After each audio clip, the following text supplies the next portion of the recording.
Hi hello welcome. இன்னைக்கு நம்ம பார்க்க போகிறது ஆரம்பம் படத்தோட கதை சுருக்கம் தான். இந்த படம் 2013 நவம்பரில் ரிலீஸ் ஆனிச்சு. படத்தோடைய director Vishnuvardhan and music director யாருன்னு பார்த்தீங்கன்னா யுவன் சங்கர் ராஜா அவர்கள். இந்த படத்தில் அஜித் குமார் அவர்கள், ஆர்யா, நயன்தாரா, டாப்ஸி இவங்க எல்லாரும் நடிச்சிருக்காங்க. இந்த படம் பார்த்தீங்கன்னா எப்படின்னா, இந்த ஊழல்லாம் பண்றாங்க இல்லையா? நெறைய விஷயத்துல ஊழல் பண்ணுவாங்க பார்த்துருக்கோம். ஆனா, பாதுகாப்பு படையினர் இருக்காங்க இல்லையா? அவங்க போட்டிருக்கிற அந்த ட்ரெஸ் அதாவது இந்த உள்ள போட்டிருக்கிற கோட் வந்துட்டு நல்ல ஒரு குவாலிட்டியா வந்து இருக்கணும். அப்பதான் புல்லட்லாம் படாது. புல்லட்டோடைய அந்த பாதிப்பு எதுவுமே உங்களுக்கு வராது, என்னதான் பட்டாலும். ஆனா, அந்த விஷயத்துல ஊழல் பண்றதுனால இந்த படத்துல இருக்கக்கூடியவங்களுக்கு என்ன விஷயங்கள்லாம் நடக்குது அப்படின்றது தான் நம்மளுக்கு காமிச்சிருப்பாங்க. அந்த விஷயம் நடந்ததுனால ஹீரோ வந்து அவங்கள எந்த விதத்துல அவங்கள வந்துட்டு பழி வாங்குறாரு, அந்த மாதிரி ஒரு படம் தான் இது. இந்த படத்துல ஸ்டார்டிங்ல பாத்தீங்கன்னா அஜித் சார் வந்துட்டு ஒரு இடத்துல குண்டு வச்சு அந்த இடத்த வந்து தகர்த்துருவாரு. அது என்ன காரணம் அப்படின்றது நம்மளுக்கு வந்து தெரியாது. ஸ்டார்டிங்லயே இப்படி பண்றாரு அப்படின்ற மாதிரி இருக்கும்.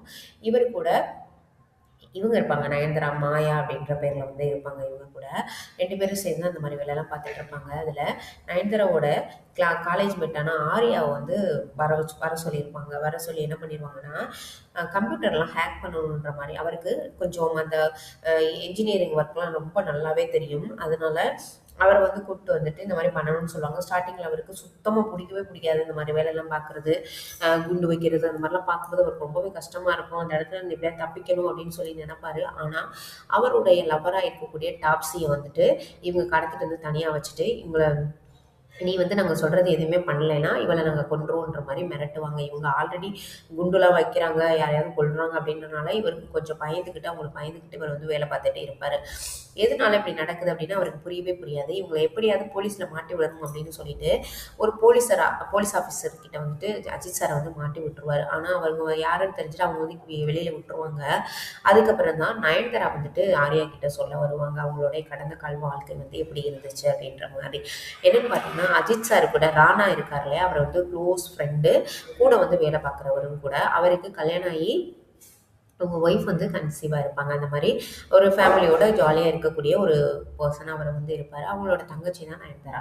அப்ப இவங்க 2 பேரும் ஒர்க் பண்ணிட்டு இருக்கும்போது, இந்த பாதுகாப்பு படையினர் வந்து ஒர்க் பண்ணுவாங்க இல்லையா? இந்த மாரி ஒர்க் பண்ணிக்கிட்டு இருக்கும்போது பார்த்தீங்கன்னா, இவங்களுடைய அந்த புல்லட் ப்ரூஃப் ஜாக்கெட் அது வந்துட்டு ரொம்ப ஒரு குவாலிட்டி இல்லாம இருந்ததுனால, எதிரிகள் சுடும்போது அவருக்கு வந்து நெஞ்சில வந்து குண்டுபட்டு இறந்து போயிருவாரு ராணா. அப்ப எதனால இறந்து போயிருப்பாரு அப்படின்னு சொல்லிட்டு இவங்க வந்துட்டு அந்த ஜாக்கெட்ட வந்துட்டு இது பண்ணுவாங்க. ஆராய்ச்சி பண்ணி பார்க்கும்போது, அது வந்துட்டு எந்த ஒரு குவாலிட்டியுமே இல்லாம இருக்கு அப்படின்ற மாரி தெரிஞ்சோன, அத பத்தி இவர் வந்து கொஞ்சம் விசாரிக்க ஆரம்பிப்பாரு அஜித் சார். அதுல வந்து பார்த்தீங்கன்னா, அந்த விசாரிக்கும்போது தான், அதில நெறைய பெருந்தலைவர்கள்லாம் ஈடுபட்டுருக்காங்க அப்படின்ற ஒரு விஷயம் வந்து தெரியும். மகாதேவ் அப்படின்ற ஒருத்தரு அரசியல்வாதி வந்து இதில இருக்காரு அப்படின்ற ஒரு விஷயம் வந்து இவருக்கு தெரிய ஆரம்பிக்கும். ஆனா, இவங்க அதெல்லாம் கிண்டி கிளறுறாங்க அப்படின்னு தெரிஞ்சதுக்கு அப்புறமா, அவங்க வந்து இவங்க ஃபேமிலியில உள்ள எல்லாரையுமே கொல்லணும்னு முடிவு பண்ணி, அ என்ன பண்ணிருவாங்கன்னா, அந்த கன்சீவா இருக்காங்க இல்லையா ராணா, அவங்களுடைய ஒய்ஃப் அவங்களுக்கு வந்து விஷத்த ஊத்தி அவங்கள கொன்றுவாங்க. பேரண்ட்ஸ கொன்றுவாங்க. நயன்தாராவுக்கும் விஷத்த ஊத்திருவாங்க. ஃப்ரெண்டுக்கு விஷத்த ஊத்தி கொண்டு போய் ரயில்வே ட்ராக்ல போட்டுருவாங்க. அஜித் சார நல்லா அடிச்சு சுட்டு தூக்கி போட்டுருவாங்க. இந்த மாதிரி வேலைகள் எல்லாமே நடக்கும். இதில தப்பிக்கிறது யாருன்னு பார்த்தீங்கன்னா, அஜித் சார் அண்டு அந்த இவருடைய ஃப்ரெண்டா இருக்கக்கூடிய ஒருத்தரு அண்ட் நயன்தாரா. இவங்க மட்டும் தான் பொழைப்பாங்க. பொழைச்சதுக்கப்புறம் தான், அப்ப நம்ம ஃபேமிலி ஃபுல்லா ஒண்ணும் இல்லாம ஆக்கணும் போல, நம்ம ஏதாவது பழி வாங்கணும் அப்படின்னு சொல்லிட்டு முடிவு பண்ணுவாங்க. இதுக்கு எல்லாத்துக்கும் முக்கிய காரணம் என்ன தெரியுமா? கருப்பு பணம் தான். அதாவது காசுக்காக ஒரு உயிர கூட மதிக்காம இந்த மாரி வேலையெல்லாம் பார்த்துட்டாங்க இல்லையா? அப்ப அவங்கலாம் ஏதாவது பண்ணணும் அப்படின்னு சொல்லிட்டு இவங்க வந்துட்டு ஹேக் பண்ணுவாங்க. எதனால ஹேக் பண்ணுவாங்க அப்படின்னா, அவங்களுடைய அக்கவுண்ட்ல உள்ள எல்லா பணத்தையுமே இவங்களுடைய அக்கவுண்டுக்கு ட்ரான்ஸ்ஃபர் பண்ணணும் அப்படின்னு நினைப்பாங்க. காசுக்காக மட்டும் தானே இந்த மாரிலாம் வேலை பார்த்தாங்க அப்படின்ற மாதிரி. அதனால தான் ஆர்யா வந்து குடுத்து வச்சிருப்பாங்க. இந்த விஷயம் எல்லாமே தெரிஞ்சதுக்கப்புறமா ஆர்யாவுக்கு ரொம்பவே சங்கட்டமா போயிருச்சு. இவர வந்து நம்ம போலீஸ்ல புடிச்சு குடுக்க பார்த்தோமே அப்படின்ற மாரி ரொம்பவே ஃபீல் பண்ணுவாரு. அதுக்கப்புறமா இவங்களுக்கு ஹெல்ப் பண்ண ஆரம்பிப்பாரு. இந்த மகாதேவ் அப்படின்றவருடைய பொண்ணா இருக்கக்கூடிய தீக்ஷா அவங்களுடைய அக்கவுண்ட்ல தான் எல்லா அ பணங்களுமே இருக்கும். அதனால அவங்கள போய் பார்க்கணும்னு நினைக்கும்போது, அவங்களுக்கு துணையா இருக்கக்கூடிய இன்னொருத்தவங்க ரம்யா அப்படின்றவங்க வந்துட்டு நயன்தாரா கூட வந்து பயங்கர ஃபைட் பண்ணுவாங்க. அப்ப பார்த்தீங்கன்னா, மாடியிலேருந்து கீழ விழுந்து இறந்தும் போயிருவாங்க. நயன்தாரா வந்து தள்ளி விட்டுருவாங்க. அதுக்கப்புறம் பார்த்தீங்கன்னா, தீக்ஷா வந்து அ அக்கவுண்ட்ட மாத்தணும் அப்படின்னு நினைக்கும்போது என்ன பண்ணிருவாங்கன்னா, அந்த மகாதேவ்ன்றவன் வந்து ஆர்யாவோட லவரான அனிதாவ வந்து கடத்தி வச்சுக்கிருவான். வச்சுக்கிட்டு இவள வந்து கொன்றுவேன்னு மிரட்டுவான்.